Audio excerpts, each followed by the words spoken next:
President Trump vowing the United States will respond to what he called real starvation in Gaza. And now Israel is taking new action to bring more food and aid into that region. Dick Brennan is here now with more on that. Dick? Jessica and Christine, the president has been in Scotland meeting with world leaders, and he initially had been deflecting questions on Gaza.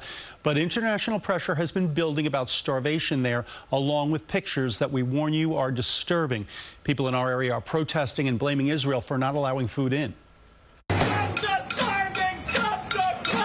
Outside the Egyptian mission, protesters took to the streets as humanitarian organizations pointed to a starvation crisis in Gaza, where shocking images of starving children have stunned people around the world.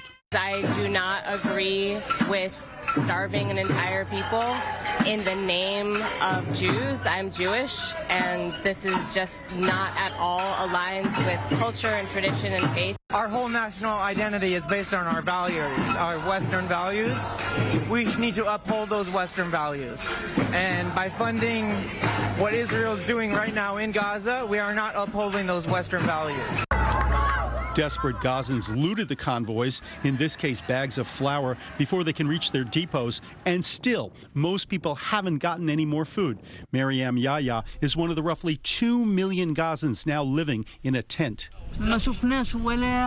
We haven't seen a thing, she says. No aid from land, air, or anywhere else. People are screaming for the food, and they're 35, 40 yards away. And they won't let them because they have lines that are set up. And whether they're set up by Hamas or whoever, but they're very strict lines, so we have to get rid of those lines. Aid trucks are on the move after a sudden reversal by Israel. It announced it would enable more food and supplies to enter the Strip following international condemnation. Yesterday, Israeli Prime Minister Benjamin Netanyahu denied people are starving in Gaza. There is no policy of starvation in Gaza, and there is no starvation in Gaza. But President Trump clearly disagrees. We can save a lot of people. I mean, some of those kids that's real starvation stuff. I see it.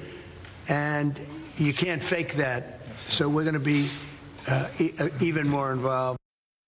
In a statement released late today, Netanyahu insisted Israel will act with U.S. and European nations and continue to work with international agencies.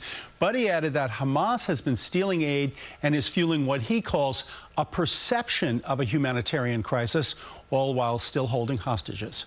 Jessica and Christine. All right, thanks so much, Dick.